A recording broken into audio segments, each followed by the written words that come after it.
였습니다. 오늘 하루 이슈의 중심. 당신의 하루를 책임지는 직격 인터뷰. KBS 최강 시사.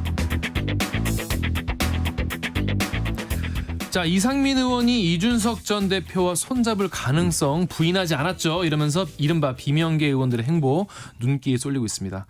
김종민 민주당 의원 나오셨습니다. 직접 입장 들어보겠습니다. 의원님 안녕하세요. 예, 안녕하세요. 예, 의원님도 그 이상민 의원 발언 처음 들으셨을 텐데 들으시고 좀 어떠셨어요? 모르겠어요. 그거는 그 제가 그 전문을 다 안 봐서 모르겠는데 언론 보도만 놓고 보면 네, 결국은 이준석 신당에 합류할 가능성이 열려 있다 이렇게 보도가 됐잖아요. 네네. 그 제가 이상민 의원하고 통화를 해봤습니다. 네. 그랬더니 그런 취지로 얘기한 건 아닌데 언론에서 이제 그 점이 부각돼서 좀 취지에서 벗어났다 이렇게 말씀을 하시더라고요. 그 원래 취지는 어떤 취지였을까요? 이상민 의원께서는 이제 우리 민주당의 혁신과 변화가 반드시 필요하다 이 주장을 계속 일관되게 하고 계시는 거고, 그런 취지에서 민주당의 변화가 만약에 안 된다면 자기의 그 뜻과 소신이 있잖아요. 이걸 펼치기 위해서 어떤 선택도 하겠다. 거기에는 뭐 탈당이든지 신당이든지 여러 가지 가능성은 있겠지만 일단 1차적으로 민주당의 변화와 혁신, 결단 이런 것들이 우선이고, 그것이 안 됐을 때 최종적으로 어떤 결정할지는 다 열어놓고 생각해 보겠다 하는 건데, 그걸 특정해서 이준석 신당 합류라고 보는 거는 언론에서는 좀 너무 앞서 나간 거고요. 이상민 의원님 또 개인적으로 그런 생각을 하시는 건데, 심지어는 이제 뭐 비명계 의원들 해가지고 여러 명의 의원들이 이준석 신당에 합류한다 이런 보도도 나와요. 일단 기본적으로 저는 뭐 물론 저는 뭐 이준석 대표하고 전화 통화도 한 적이 없는데 제가 아는 뭐 다른 우리 민주당의 어떤 소신파 또는 이 쇄신을 주장하는 의원들 중에 이준석 대표하고 만나서 진지하게 뭐 정국이나 아니면 앞으로 미래에 대해서 얘기를 나눈 분은 한 분도 없어요. 저는 못 들었습니다. 그러니 당연히 뭐 신당 얘기를 같이 나눴다는 건 뭐 전혀 사실이 아닐 테고, 근데 문제는 그럼 앞으로 그럴 가능성이 있지 않냐 이렇게 이제 언론에서 보고 자꾸 이렇게 기사를 쓰는 거 아닙니까? 근데 저는 그럴 가능성 없다고 봅니다. 아예 없다고 보시나요? 만약에 민주당에서 몇몇 의원들이 야 이거 민주당 이제 변화해야 되는데 결단해야 되는데 안 한다. 그래서 우리는 우리 뜻을 펼치기 위해서 이 새로운 정치를 펼치기 위해서 뭐 이재명 정치는 아니라고 본다. 뭐 이래서 만약에 탈당을 하든 신당을 만들든 그거는 새로운 정치를 하기 위해서, 제대로 된 정치를 하기 위해서 새로운 선택을 하는 거거든요. 근데 이준석 정치가 새로운 정치고 우리가 생각하는 그런 새로운 비전은 아닙니다, 절대로. 그거는 예. 제가 뭐 이준석 정치를 뭐 폄하하거나 무시하자는 게 아니고, 네. 그런 이준석 대표는 그 나름대로 자기 길이 있어요. 그 길을 존중합니다. 그러나 적어도 김종민이 생각하는 새로운 정치, 내가 하고 싶은 정치는 아니에요, 그런 거는.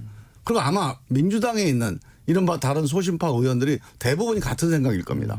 그런 점에서 당을 같이 한다, 이거는 제가 본 가능성은 없어 보이고요. 그런데 만약에 이제 뭐 양당에서 다 이제 여러 가지 총선 앞두고 여러 가지 변화가 있으니까 뭐 신당들이 각자 나올 수 있지 않겠습니까?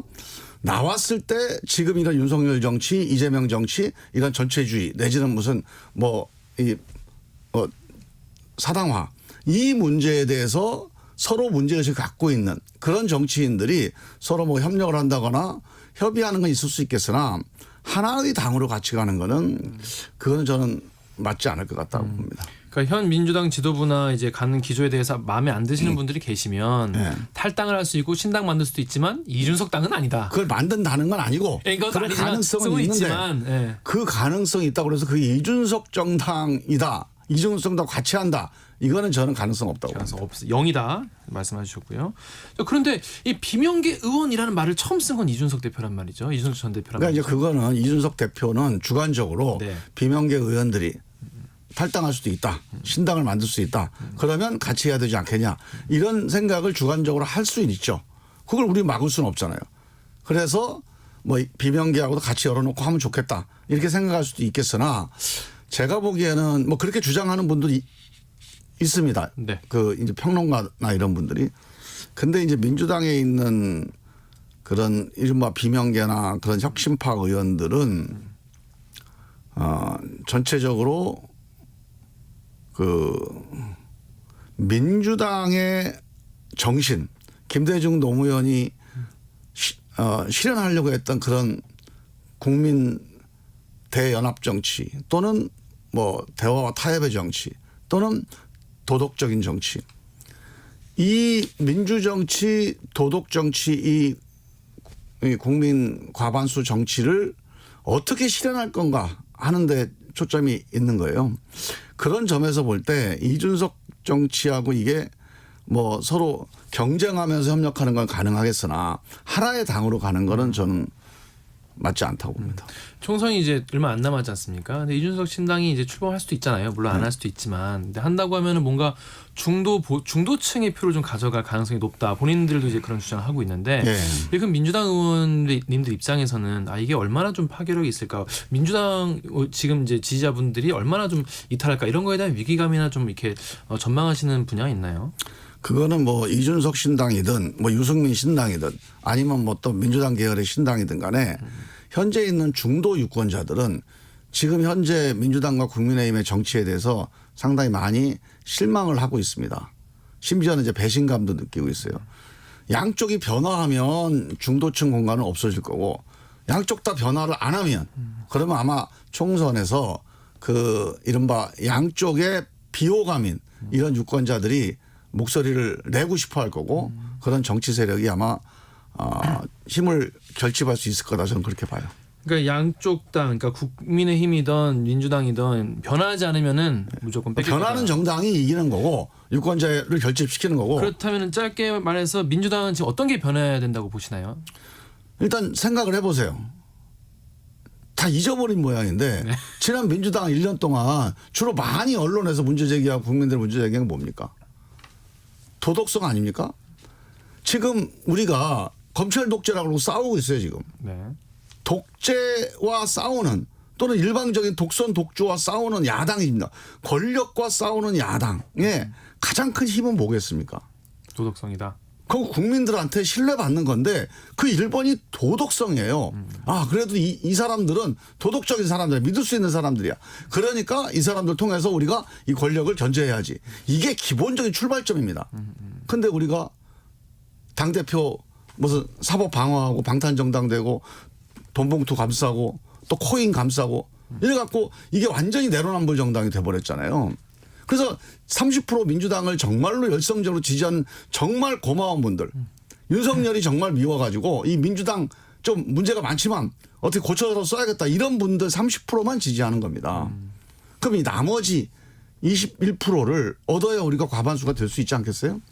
그분들을 위해서는 이 내로남불, 이 도덕성의 실종 이 문제를 치유해야 됩니다. 우리 잘못했습니다. 원래 우리 김대중, 노무현 정신 다시 이어서 도덕적인 그런 야당 가겠습니다. 두 번째로 지금 당내 민주주의가 완전히 깨져 있습니다. 민주주의라는 게 뭡니까? 여러 가지 의견이 자유롭게 토론되면서 그 속에서 하나의 어떤 공감대가 만들어지는 게 이 민주주의의 가장 강력한 힘 아니에요? 여러 가지 의견이 안 나와요. 이재명 대표를 지지하는 건 오케이. 나머지는 다 수박. 나머지는 다 배신, 역적. 이게 무슨 조선노동당도 아니고 이런 정당을 국민들이 어떻게 지지합니까? 이 전체주의적 사당화된 이 정당이 다시 민주적인 정당으로 가지 않으면 저는 국민들 지지를 받지 못한다.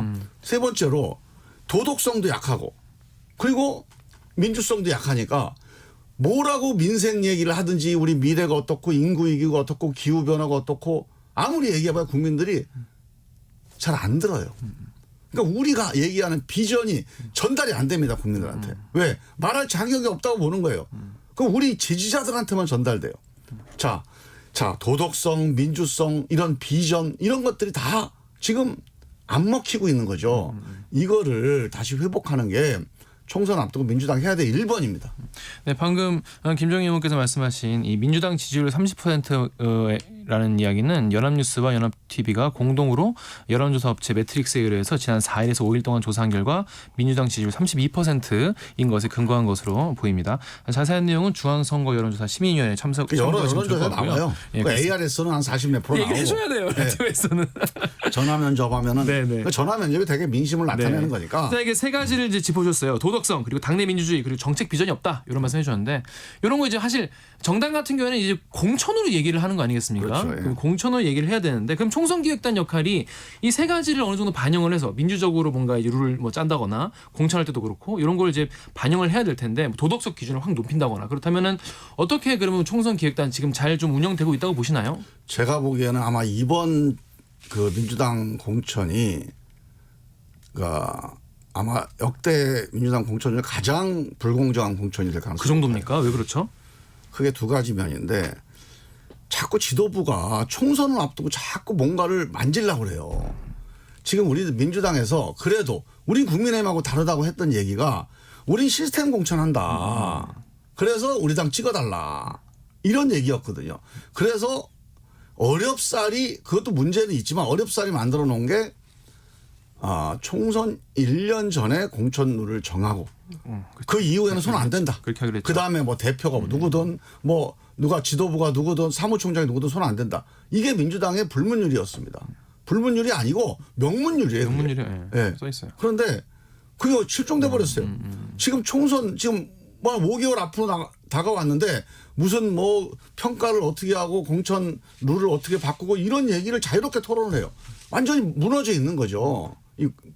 그 공정성 이 질서가. 근데 이거보다 더 심각한 게 있습니다. 뭡니까? 지금 이른바 개딸이라고 그래가지고 전 지역구에 그러니까 이재명 대표한테 비판하는 모든 의원들은 다 돌아다니면서 낙선하겠다고 사진 붙이고 다녀요. 그리고 지역구 가서 막 공격하고 막 깽가리치고 프랭카드 걸고 합니다. 그다음에 이른바 친명 유튜버들이 뭐 유튜브 전체를 보면 일부지만 우리 민주당 쪽 유튜브는 거의 대다수예요. 여기서 자 이재명 대표하고 가까운 사람 이 사람은 당선시키고 이 사람은 떨어뜨리자 이 운동을 하고 있어요. 근데 문제는 이게 예를 들면 이런 겁니다. 요새는 마을 이장 선거도 이 정도로 불공정한 선거를 안 합니다. 예를 들면 마을 이장 선거를 하는데 우리 마을 이장에서 이 사람이 우리 군수랑 가깝다. 그러니까 이 사람 찍어주고 이 사람은 군수하고 맨날 쓴소리하고 그러니까 이 사람 떨어뜨려야 된다. 이런 얘기를 차 타고 돌아다니면서 하고 있고 방송을 하고 다니는 거예요. 근데 이거를 가만 놔두고 있어요. 우리 지도부가. 그렇다면 당대표가 좀 더 제지를 해야 된다고 보시는 건가요? 아니, 당 지도부가 공식적으로 이건 제지하고 여기에 가담하고 있는 심지어 당직자들도 가담을 하거든요. 네. 이런 사람들 공천 배제를 시키든가 아니면 당직에서 이거 징계를 해야 됩니다. 그러면 일주일 안에 없어져요 이런 거. 이런 것들이 없어져야 자 마을 이장 선거도 지금 되게 민주적으로 합니다. 그런데 한 당의 제1당의 선거를 내부 경선 이런 식으로 한다? 국민들이 그 정당 찍어주겠습니까? 네. 알겠습니다. 마지막에 원래 이 선거법 얘기 꼭 하기로 했는데 시간이 없어가지고 다음에 꼭 모셔듣도록 하겠습니다. 자, 지금까지 김종민 민주당 의원과 말씀 나눴습니다. 고맙습니다. 예, 감사합니다. KBS 1라디오 최강시사 1부 여기서 마치고요. 잠시 후 2부에서는 인요한 국민의힘 혁신위원장과의 인터뷰 그리고 한 번 더 뉴스 준비되어 있습니다.